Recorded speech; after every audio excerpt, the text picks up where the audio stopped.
Baik, bismillahirrahmanirrahim. Assalamualaikum warahmatullahi wabarakatuh. Ya, perkenalkan, nama saya Muhammad Ridho Abdul Salim dari Prodi Rekayasa Perangkat Lunak. Baik teman-teman, di sini saya akan menjelaskan tentang apa itu rekayasa perangkat lunak. Sebelumnya kita harus mengenal rekayasa perangkat lunak. Rekayasa perangkat lunak tersendiri mempunyai dua kata, yaitu rekayasa dan perangkat lunak. Rekayasa sendiri berasal dari bahasa Inggris, yaitu engineering, yang berarti penerapan ilmu, pengetahuan, dan teknologi untuk menyelesaikan masalah. Sedangkan perangkat lunak berasal juga dari bahasa Inggris, yaitu software, yang berarti program komputer beserta dokumentasinya. Jadi setelah kita mengenal rekayasa perangkat lunak itu, adapun rekayasa perangkat lunak dapat diartikan sebagai penerapan ilmu, pengetahuan, dan teknologi untuk menyelesaikan masalah dengan menggunakan program komputer beserta dokumentasinya. Baik, setelah kita mengenal tentang rekayasa perangkat lunak, di sini kita akan masuk ke definisi perangkat lunak. Adapun poin pertama yaitu program yang apabila dijalankan akan menyediakan fitur, fungsi, dan suatu kinerja yang diinginkan. Dua, struktur data yang memungkinkan program untuk menghasilkan informasi yang memadai. Kedua, definisi perangkat lunak di atas itu dapat disimpulkan sebagai software atau perangkat lunak dapat menghasilkan produk luaran berupa informasi, angka, gambar, atau huruf. Baik, setelah memahami definisi perangkat lunak, kita masuk ke 4 lapisan rekayasa perangkat lunak sangat berperan penting di dalam software engineering. Yang pertama, sasaran kualitas, yaitu pendekatan apapun termasuk software engineering harus bertumpu pada komitmen terhadap kualitas. Proses, yaitu perangkat lunak menjadi dasar untuk manajemen proyek perangkat lunak dan menetapkan konteks di mana metode teknis berada. Setelah melalui proses, kita masuk ke metode. Metode sendiri menjelaskan tentang memberikan petunjuk teknis bagaimana untuk membuat perangkat lunak. Selanjutnya tools, software engineering tools memberikan dukungan otomatis atau semi otomatis untuk setiap proses dan metode di dalamnya. Keempat, lapisan rekayasa perangkat lunak ini sangat penting dan sangat berperan penting di dalam rekayasa perangkat lunak. Baik, setelah kita mengenal 4 lapisan rekayasa perangkat lunak yang sangat berpengaruh dalam rekayasa perangkat lunak tersebut, sekarang kita masuk ke proses umum rekayasa perangkat lunak. Yang pertama itu komunikasi. Melakukan komunikasi dengan stakeholder untuk menyepakati tujuan, kebutuhan yang harus dipenuhi, serta fitur atau fungsi yang diharapkan. Selanjutnya planning, membuat rencana pekerjaan apa saja yang harus dilakukan. Software project plan dengan mendefinisikan tugas-tugas teknis, sumber daya yang diperlukan, output, dan juga risiko yang mungkin ditemukan. Selanjutnya masuk ke modeling, membuat berbagai model perangkat lunak untuk dapat menjelaskan kebutuhan requirement dengan baik. Selanjutnya konstruksi yang membangun software sesuai rancangan termasuk coding dan testing. Adapun yang kelima yaitu deployment, menyerahkan software kepada user atau pengguna. Itulah 5 proses umum rekayasa perangkat lunak. Baiklah, setelah memahami proses umum rekayasa perangkat lunak, adapun model proses agility, yaitu agility sendiri menjelaskan tentang software engineering harus cepat dalam merespon perubahan secara efektif. Agility menuntun struktur dan sikap tim yang memudahkan komunikasi dengan para stakeholder bersama anggota tim, teknisi, orang bisnis, dan sponsor. Model agility dapat diterapkan pada berbagai jenis proyek, termasuk pengembangan software, pengembangan produk, dan pengembangan layanan. Model agility juga dapat diterapkan pada tim dengan berbagai ukuran, mulai dari tim kecil hingga tim besar. Baik, poin kedua, extreme programming, yang menjelaskan tentang menggunakan pendekatan objek oriented sebagai paradigma pengembangan software disertai dengan perangkat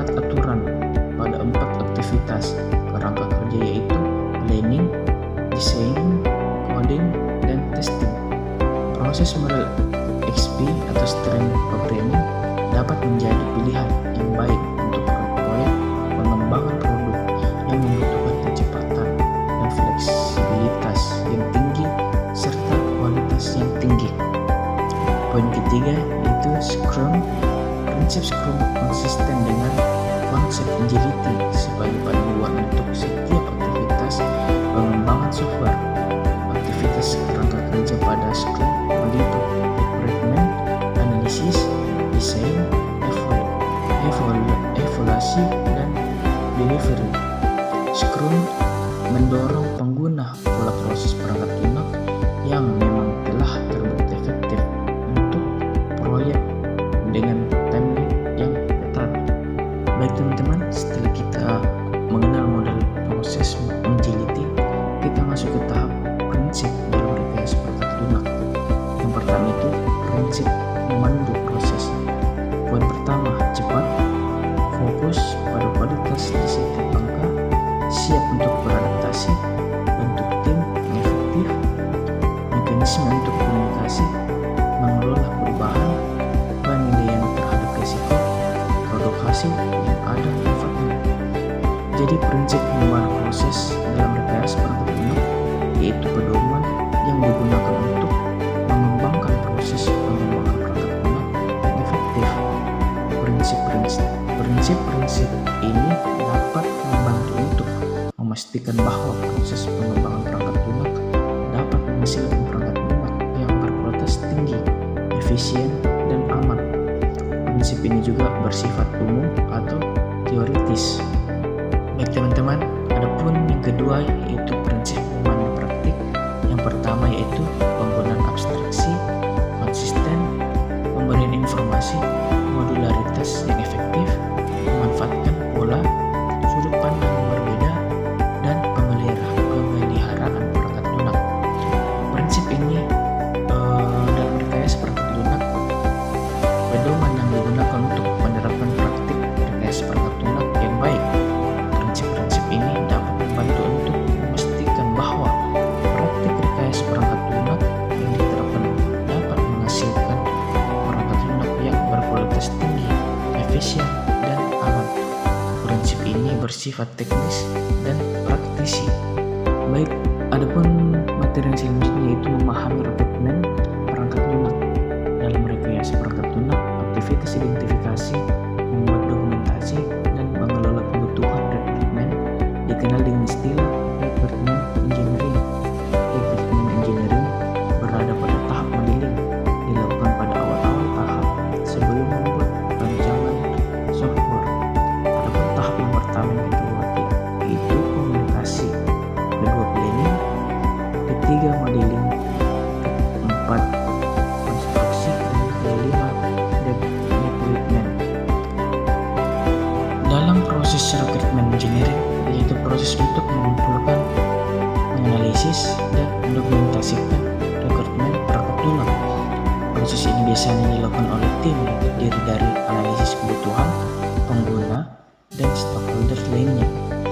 Rekrutmen perangkat lunak dapat diklasifikasikan menjadi dua jenis, yaitu satu, rekrutmen fungsional, yaitu rekrutmen yang menggambarkan fungsi-fungsi yang harus dimiliki oleh produk perangkat lunak. Baik, yang kedua, rekrutmen non-fungsional, yaitu rekrutmen yang menggambarkan karakteristik non-fungsional dari produk perangkat lunak seperti kinerja, keamanan, keandalan, dan kemudahan pengguna. Baik, kita lanjut ke rekrutmen model objektif. Rekrutmen model objektif mempunyai 3 tujuan utama, yaitu sistem deskripsi yang menggambarkan apa yang dibutuhkan konsumen. Kedua, analisis model yang membangun dasar untuk pembuatan rancangan desain software. Yang ketiga, desain model menetapkan serangkaian rekrutmen yang dapat divalidasi setelah software dibangun. Baik, adapun pembagian kelompok rekrutmen model yaitu senior basis model atau use case, class model atau class diagram, behavior model atau state diagram, dan flow model atau DFDS data models. Adapun penjelasan dari rekrutmen modeling yaitu proses untuk menggambarkan dan mendokumentasikan rekrutmen perangkat lunak. Proses ini dilakukan untuk memastikan bahwa rekrutmen perangkat lunak tersebut jelas, lengkap, konsisten, dan tepat dipahami oleh semua pihak yang terlibat dalam pengembangan perangkat lunak. pertama, data flow diagram atau DFD adalah diagram yang menggambarkan aliran data dalam sistem.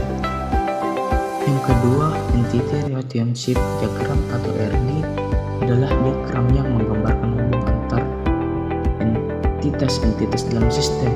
Yang ketiga, use case diagram, yaitu diagram yang menggambarkan interaksi antar pengguna dan sistem. Yang keempat, yaitu system description diagram adalah diagram yang menggambarkan aliran pesan antar komponen-komponen sistem. Baik, setelah membahas rekrutmen modeling, adapun konsep perencanaan desain perangkat lunak.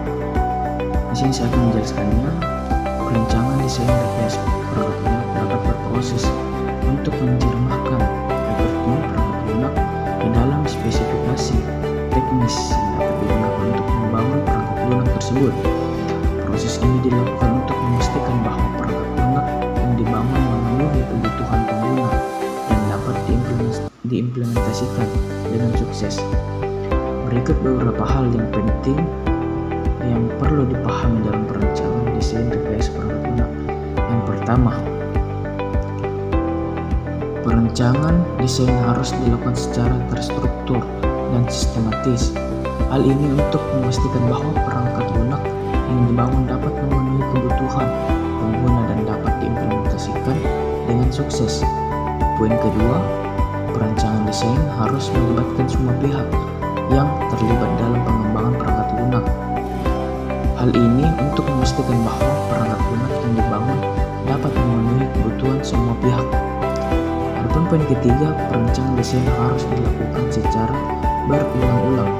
Hal ini untuk memastikan bahwa perangkat lunak yang dibangun dapat diperbarui sesuai dengan kebutuhan pengguna dan perubahan-perubahan yang terjadi. Baik teman-teman, selanjutnya kita masuk ke rancangan arsitektur perangkat lunak. Baik, saya akan menjelaskannya.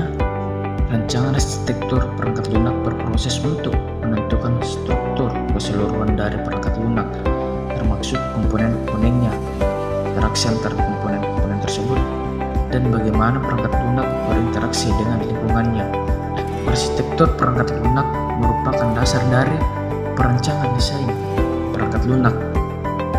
Berikut beberapa hal penting yang perlu dipahami dalam rancangan arsitektur perangkat lunak. Pertama, rancangan arsitektur harus dilakukan secara struktur dan sistematis. Hal ini untuk memastikan bahwa perangkat lunak yang dibangun dapat memenuhi kebutuhan pengguna dan dapat diimplementasikan dengan sukses. 2. Rancangan arsitektur harus melibatkan semua pihak yang terlibat dalam pengembangan perangkat lunak.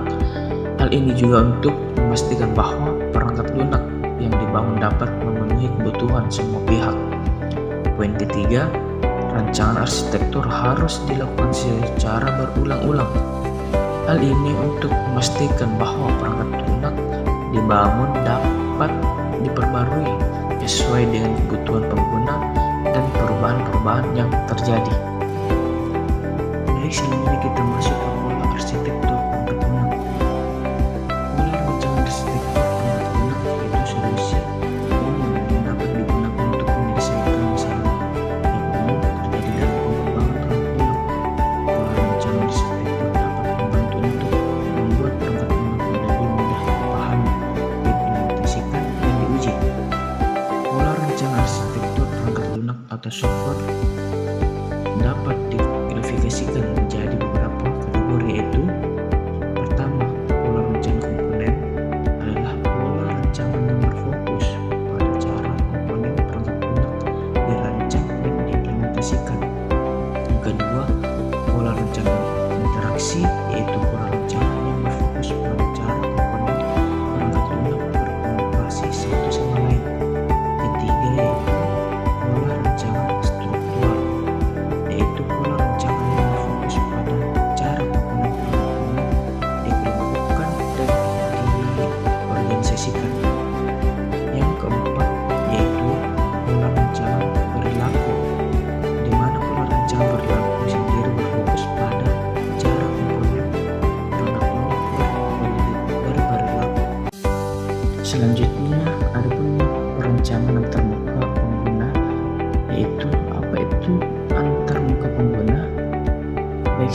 sini saya akan menjelaskannya.